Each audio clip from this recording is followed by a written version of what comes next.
श्री कांसीराम जी।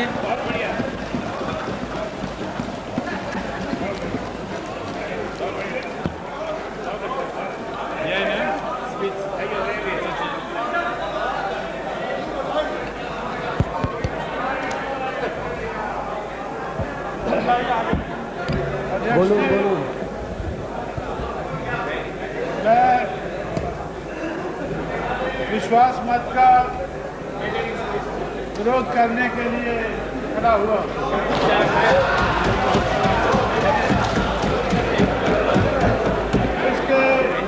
इस विरोध के कई कारण हैं। सबसे पहला कारण तो ये है कि इस यूनाइटेड फ्रंट के कई घटकों के खिलाफ अभी अभी हम लोगों ने चुनाव लड़ा है। उस चुनाव में हम लोगों ने उनके खिलाफ बहुत सी बातें कही हैं, उन्होंने हमारे खिलाफ बहुत सी बातें कही हैं। अभी भी चुनाव खत्म होने के बाद वो विरोध की बातें खत्म नहीं हुई हैं। दूसरा मेरा कारण है विरोध करने का कि जो बहुत से सदस्य पहले कह चुके हैं कि ये जो यूनाइटेड फ्रंट है ये बहुत से घटक से बनकर मिलकर बना है। उसमें हर किस्म के घटक की हर किस्म की अपनी शैली है। मेरा ऐसा विश्वास है कि ये यूनाइटेड फ्रंट इस देश में गुंडागर्दी को रोक नहीं सकेगा।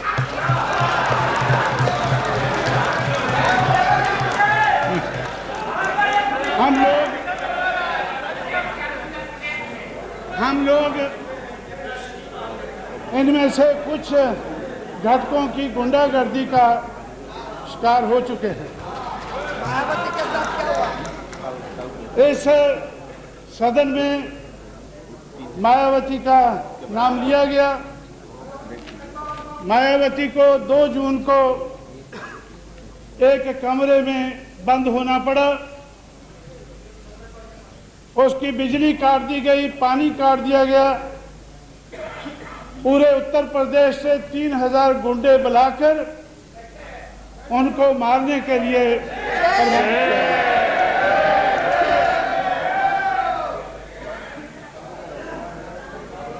2 जून को यह घटना हुई।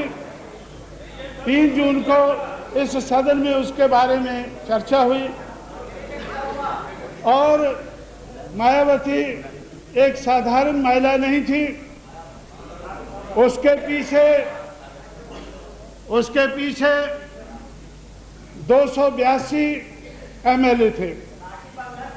282 एमएलए बीजेपी, कांग्रेस, जनता दल और सीपीआई, इन 4 पार्टियों के 282 एमएलए, बीच में बीएसपी, इन 5 पार्टियों के 282 एमएलए ने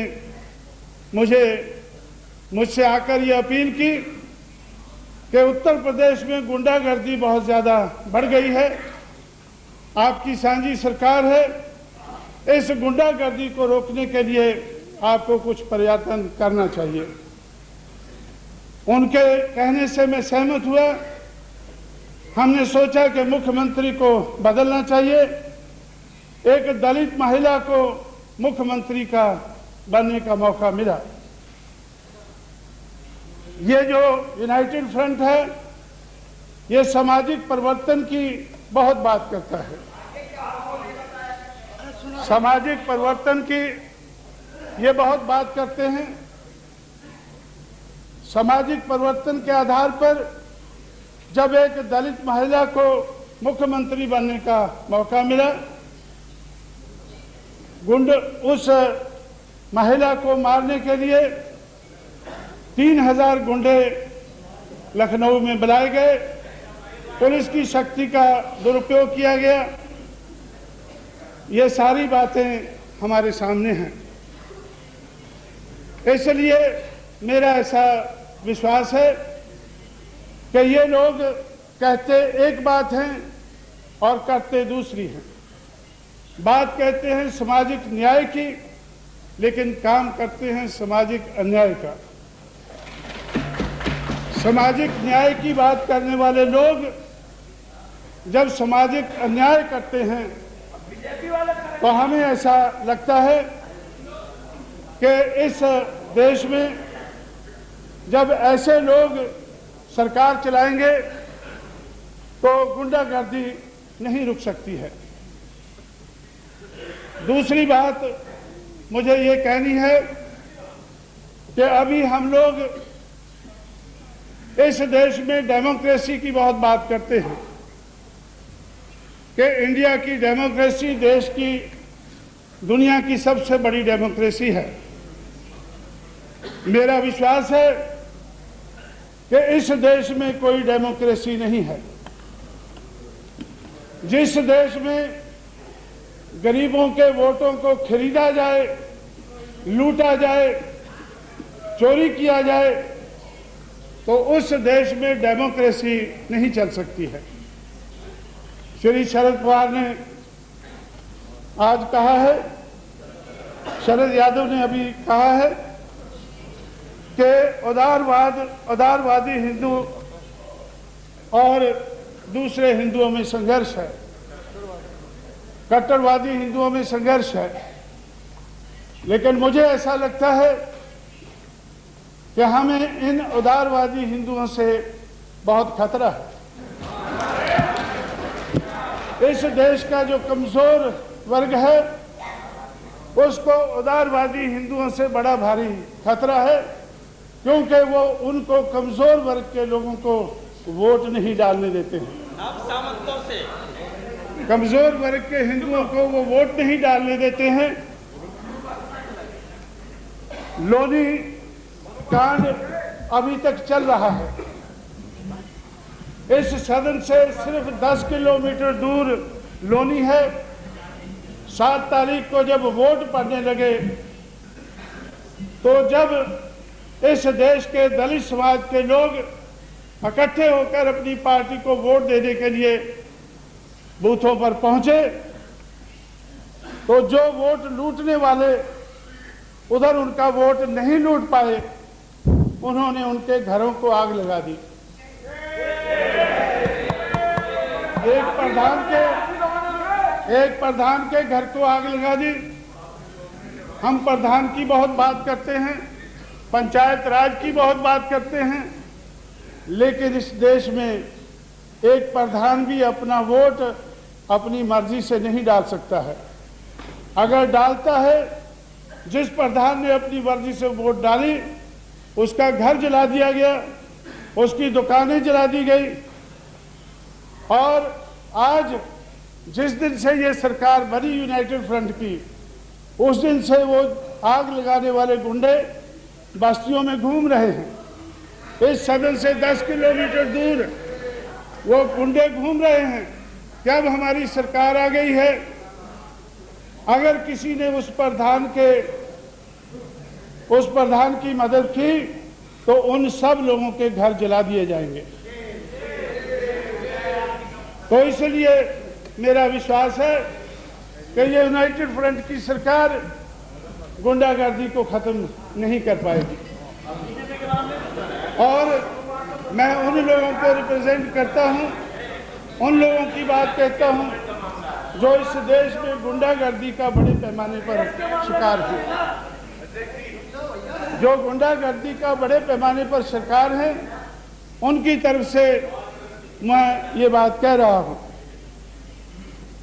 और भी हमारे जो साथी ये कहते हैं कि हम इस देश में सामाजिक न्याय लाना चाहते हैं। मेरा ये विश्वास है, मैं पहले भी उनसे बहुत बार बहस कर चुका हूं कि इस देश में जब तक सामाजिक व्यवस्था में परिवर्तन नहीं होता है, तब तक सामाजिक न्याय नहीं लाया जा सकता है। समाज व्यवस्था में परिवर्तन होना और उसके आधार पर जो अर्थव्यवस्था बनी है उसमें परिवर्तन होना, ये बड़ा ज़रूरी है।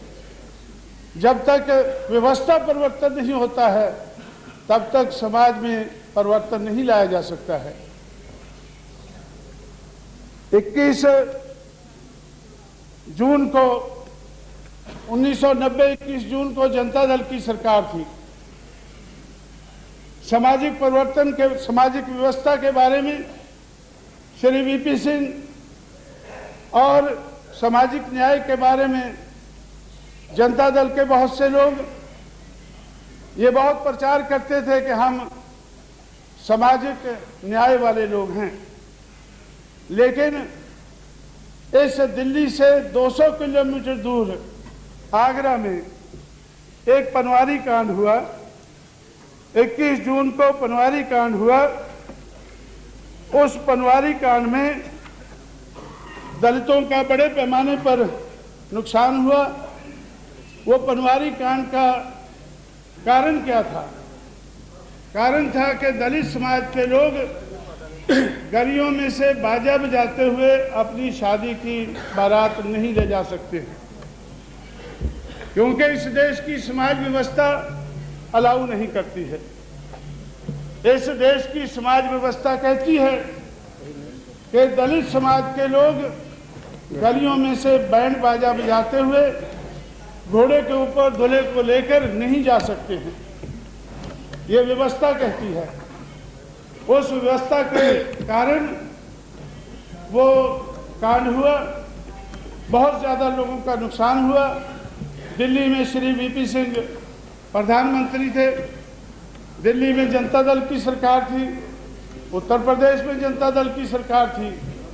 सामाजिक न्याय का नारा लगाने वालों की दोनों जगह सरकार थी।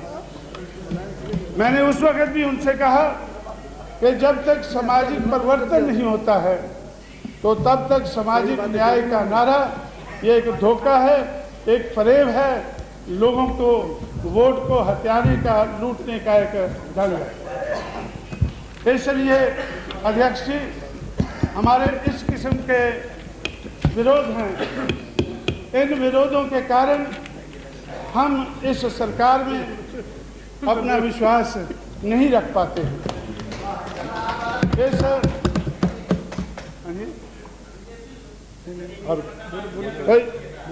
इसलिए इस सरकार का, ये सरकार इस देश के हित की सरकार नहीं होगी। ये बहुत सी बातें हमारे दूसरे साथियों ने कही हैं, उनको मैं रिपीट नहीं करना चाहता हूं, उनसे भी मैं सहमत हूं।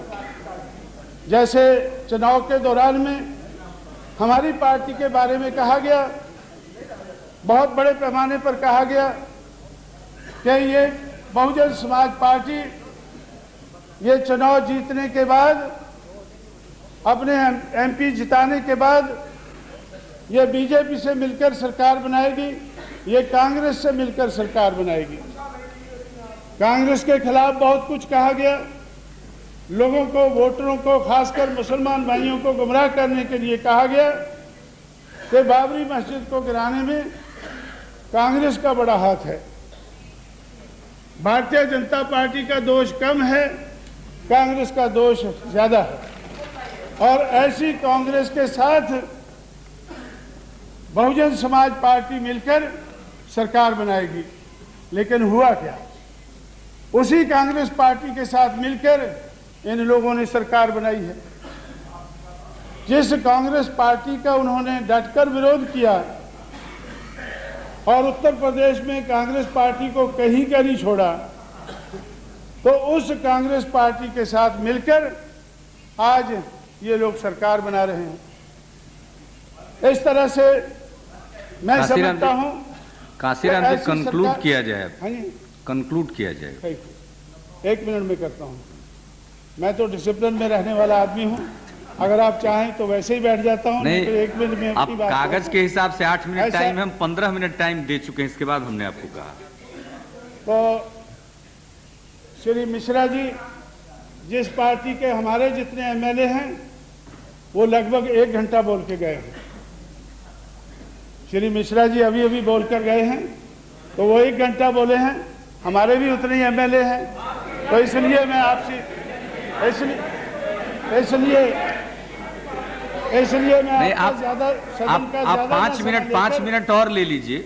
मैं अगर कोई बात आपको कहनी छूट है समाप्त करता हूँ। एमएलए ने ऐसी ऐसी सरकार में हमारा कोई विश्वास नहीं है। ये बात कहकर मैं अपनी बात समाप्त करता हूँ। धन्यवाद। धन्यवाद।